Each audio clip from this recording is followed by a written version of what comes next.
Hola, me llamo Sena Miroslava Guilarretes. Soy de la maestría de Logística Cadena de Suministros y voy a hablar de las aplicaciones prácticas, los enfoques de aprendizaje y métodos de predicción en inteligencia artificial. El aprendizaje automático o machine learning es una de las ramas más importantes de la inteligencia artificial y se centra en desarrollar sistemas capaces de aprender y mejorar automáticamente a partir de la experiencia. Este campo ha transformado la manera en que las máquinas procesan la información, permitiendo que identifiquen patrones, realicen predicciones y tomen decisiones sin ser programadas explícitamente para cada tarea. Dentro del aprendizaje automático existen tres enfoques principales: supervisado, no supervisado y semisupervisado, cada uno con métodos y objetivos distintos según el tipo de datos que se utilicen. Estos modelos resultan fundamentales para múltiples aplicaciones actuales, desde los sistemas de recomendación y reconocimiento facial hasta la detección de fraudes o el análisis médico. Su relevancia radica en que constituyen la base de muchos avances tecnológicos contemporáneos, impulsando la automatización inteligente y la toma de decisiones basada en datos. Primeramente, ¿qué es el aprendizaje supervisado? Es una categoría del aprendizaje automático que usa conjuntos de datos etiquetados para entrenar algoritmos para predecir resultados y reconocer patrones. A diferencia del aprendizaje no supervisado, los algoritmos de aprendizaje supervisados reciben entrenamiento etiquetado para aprender la relación entre la entrada y las salidas. Los algoritmos de aprendizaje automático supervisado facilitan a las organizaciones la creación de modelos complejos que pueden hacer predicciones precisas. Como resultado, se usan ampliamente en varias industrias y campos, incluidos la salud, el marketing y los servicios financieros, entre otros. ¿Cómo funciona? Los datos que se usan en el aprendizaje supervisado están etiquetados, lo que significa que contienen ejemplos de entradas y salidas correctas. Los algoritmos analizan un gran conjunto de datos de estos pares en entrenamiento para inferir cuál sería un valor de resultado deseado cuando se les pide que hagan una predicción sobre datos nuevos. Supongamos que quieres enseñarle a un modelo a identificar imágenes de árboles. Proporcionas un conjunto de datos etiquetados que contienen muchos ejemplos diferentes de tipos de árboles y los nombres de cada especie. Dejas que el algoritmo intente definir qué conjunto de características pertenece a cada árbol en función de los resultados etiquetados. Luego puedes probar el modelo mostrándole una imagen de árbol y pídele que adivine de qué especie es. Si el modelo proporciona una respuesta incorrecta, puedes continuar entrenándolo y ajustando sus parámetros con más ejemplos para mejorar su exactitud y minimizar los errores. Una vez que el modelo se haya entrenado y probado, podrás usarlo para hacer predicciones sobre datos desconocidos en función del conocimiento previo que aprendió. El aprendizaje supervisado se divide generalmente en dos categorías: clasificación y regresión. Clasificación. Los algoritmos de clasificación se usan para agrupar datos mediante la predicción de una etiqueta categórica o una variable de salida basada en los datos de entrada. La clasificación se usa cuando las variables de salida son categóricas, lo que significa que hay dos o más clases. Regresión. Los algoritmos de regresión se usan para predecir un valor real o continuo, y el algoritmo detecta una relación entre dos o más variables. Los modelos de aprendizaje supervisados se pueden usar para varios casos de uso empresariales que abordan una amplia gama de problemas. Estos son algunos ejemplos comunes de aprendizaje supervisado. La evaluación de riesgos. Los modelos de aprendizaje automático supervisado pueden ayudar a los bancos y otras empresas de servicios financieros a determinar si es probable que los clientes suspendan los préstamos, lo que ayuda a minimizar el riesgo en sus carteras. En la clasificación de imágenes, por lo general, los algoritmos de aprendizaje automático supervisado se entrenan para clasificar objetos en imágenes y videos. Por ejemplo, se podría usar un algoritmo para reconocer a una persona en una imagen y etiquetarla automáticamente en una plataforma de redes sociales. La detección de fraudes. El aprendizaje supervisado es la base de muchos sistemas de detección de fraudes, lo que permite que las empresas reconozcan actividades fraudulentas. Este modelo se entrena con conjuntos de datos que contienen actividades fraudulentas y no fraudulentas, por lo que pueden usarse para marcar actividades sospechosas en tiempo real. Sistemas de recomendación. Las plataformas en línea y los servicios de transmisión usan algoritmos de aprendizaje supervisado para potenciar recomendaciones basadas en el comportamiento previo de los clientes o el historial de compras. Los modelos extraen información importante sobre el comportamiento de un usuario y sugieren productos y contenidos similares. ¿Qué es el aprendizaje no supervisado? El aprendizaje no supervisado en la inteligencia artificial es un tipo de aprendizaje automático que aprende de los datos sin supervisión humana.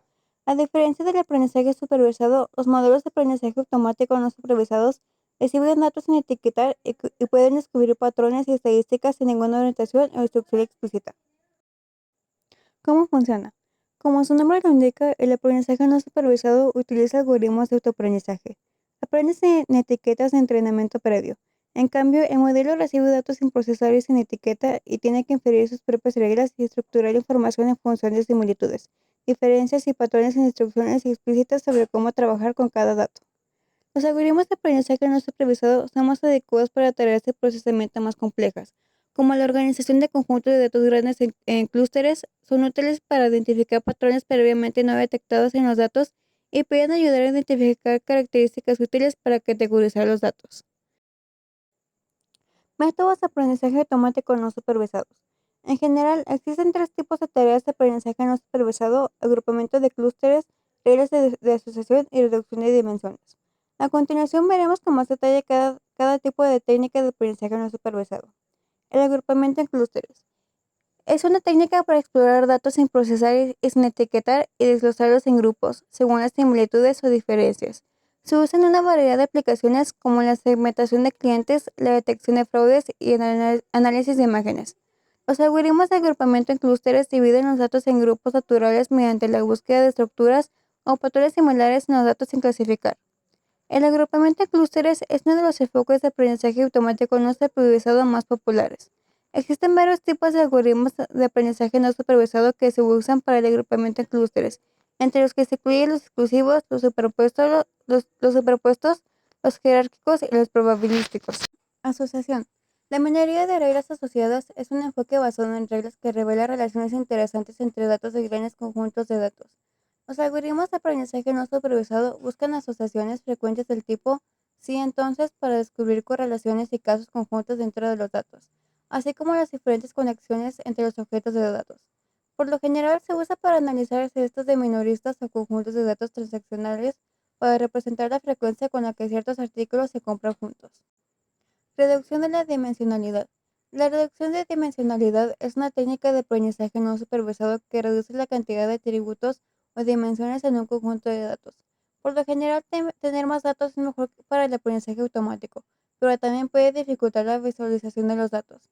La reducción de dimensiones extrae atributos importantes del conjunto de datos, lo que reduce la cantidad de atributos irrelevantes o aleatorios presentes. Este método usa algoritmos de análisis de componentes de principios y algoritmos de descomposición de valor singular para reducir la cantidad de entradas de datos sin comprometer la integridad de las propiedades en los datos originales. Algunos ejemplos reales del aprendizaje no supervisado son la detección de anomalías. El agrupamiento en clústeres no supervisado puede procesar grandes conjuntos de datos y descubrir datos que son atípicos en un conjunto de datos. Los motores de recomendaciones. Con las reglas de asociación, el aprendizaje automático no supervisado puede ayudar a explorar datos transaccionales a fin de descubrir patrones o tendencias que pueden usarse para impulsar recomendaciones personalizadas para minoristas en línea. La segmentación de clientes. El aprendizaje no supervisado también se usa comúnmente para generar perfiles arquetipos de comprador mediante el agrupamiento en clústeres de las características comunes o los comportamientos de compra de los clientes. Esos perfiles se pueden usar para guiar el marketing y otras estrategias comerciales. La detección de fraudes. El aprendizaje no supervisado es útil para la detección de anomalías, ya que revela datos inusuales en los conjuntos de datos. Estas estadísticas pueden ayudar a descubrir eventos o comportamientos que se desvían de los patrones normales en los datos, lo que revela transacciones fraudulentas o comportamientos inusuales como la actividad de bots. El aprendizaje semisupervisado combina aspectos del aprendizaje supervisado y no supervisado. Las técnicas de aprendizaje automático que pertenecen a esta categoría utilizan datos tanto etiquetados como sin etiquetar para entrenar un modelo predictivo. El aprendizaje semisupervisado utiliza una pequeña cantidad de datos etiquetados para entrenar un modelo inicial, que se puede utilizar para producir etiquetas en una gran cantidad de datos sin etiquetar. El aprendizaje supervisado puede implementarse mediante diversas técnicas, cada una de las cuales aprovecha datos etiquetados y no etiquetados para mejorar el proceso de aprendizaje. A continuación se presentan los tipos principales. La autoformación. El autoentrenamiento, también conocido como autoaprendizaje o autoetiquetado, es el enfoque más sencillo. En esta técnica, un modelo entrenado inicialmente con datos etiquetados predice etiquetas para los datos sin etiquetar y registra su grado de confianza. El modelo se reentrena iterativamente aplicando sus predicciones más fiables como datos etiquetados adicionales. Estas etiquetas generadas se conocen como pseudoetiquetas. Este proceso continúa hasta que el rendimiento del modelo se estabiliza o mejora lo suficiente. El coentrenamiento, generalmente utilizado para problemas de clasificación, implica entrenar dos o más modelos con diferentes vistas o subconjuntos de datos. Las predicciones más fiables de cada modelo sobre los datos sin etiquetar amplían el conjunto de entrenamiento del otro modelo. Esta técnica aprovecha la diversidad de múltiples modelos para mejorar el aprendizaje. Los modelos generativos. Los modelos generativos aprenden la probabilidad de que pares de entradas y salidas coincidan, lo que se conoce como distribución de probabilidad conjunta. Este enfoque les permite generar nuevos datos que se asemejan a los ya observados. Estos modelos utilizan datos etiquetados y no etiquetados para capturar la distribución de datos subyacente y mejorar el proceso de aprendizaje. Como su nombre indica, esta es la base de la IA generativa, capaz de crear texto, imágenes, etc. Algunas de las muchas aplicaciones del aprendizaje semi-supervisado incluyen la clasificación de texto. Cuando se dispone de un conjunto muy grande de datos como millones de reseñas de productos o miles de millones de correos electrónicos, solo se necesita etiquetar una fracción de ellos. Un enfoque semi-supervisado utilizará los datos restantes para refinar el modelo. Los análisis de imágenes médicas. El tiempo de los expertos médicos es costoso y no siempre son precisos. Complementar su análisis de imágenes como resonancias magnéticas o radiografías con numerosas imágenes sin etiquetar puede generar un modelo que iguala o incluso supera su precisión. El reconocimiento de voz. Transcribir el habla manualmente es un proceso tedioso y exigente, especialmente si se intenta capturar una amplia variedad de dialectos y acentos. Combinar datos de voz etiquetados con grandes cantidades de audio sin etiquetar mejorará la capacidad del modelo para discernir con precisión lo que se dice. La segmentación de clientes. El aprendizaje semi-supervisado puede mejorar la precisión al utilizar un pequeño conjunto de datos etiquetados para definir segmentos iniciales basados en ciertos patrones y datos demográficos, y luego agregar un conjunto más grande de datos sin etiquetar para refinar y expandir esas categorías. En el aprendizaje supervisado, el sistema aprende con guía, sabe cuál es la respuesta correcta y ajusta sus predicciones en función de ella. En el no supervisado, el sistema aprende por sí solo, analiza los datos sin instrucciones y busca patrones ocultos o agrupamientos naturales. Por último, el semi-supervisado combina ambos enfoques. Utiliza una pequeña cantidad de datos etiquetados para orientar el aprendizaje y una gran cantidad sin etiquetar para reforzar la precisión del modelo. En pocas palabras, el supervisado aprende con ejemplos conocidos, el no supervisado descubre estructuras ocultas y el semi-supervisado aprende con pocos datos etiquetados y muchos sin etiquetar. Seleccionar el enfoque de aprendizaje automático adecuado es fundamental para obtener resultados eficientes y precisos de la inteligencia artificial. Cada tipo de aprendizaje ofrece ventajas específicas que se adaptan a distintas necesidades y tipos de datos. Comprender sus diferencias permite elegir el método más conveniente según el problema a resolver, optimizando los recursos y mejorando el rendimiento del modelo. En síntesis, la correcta elección del enfoque no solo determina la calidad del aprendizaje de una máquina, sino también su capacidad para generar soluciones útiles y confiables en ámbitos tan diversos como la medicina, la educación, la economía o la industria tecnológica.